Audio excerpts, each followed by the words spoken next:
వాటిలో సహకరించిన ప్రతి ఒక్కరికి, ప్రతి ఒక్క దైవజనులకి, దైవ సేవకులకి మనస్ఫూర్తిగా పేరు పేరున నేను ధన్యవాదాలు తెలియజేసుకుంటున్నాను.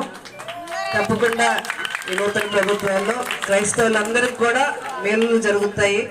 గతంలో ఏ స్కీమ్స్ అయితే వచ్చాయో అవన్నీ కూడా మళ్ళీ తిరిగి ఇవ్వటానికి సీఎం చంద్రబాబు నాయుడు గారు గట్టిగా కృషి చేస్తున్నారు.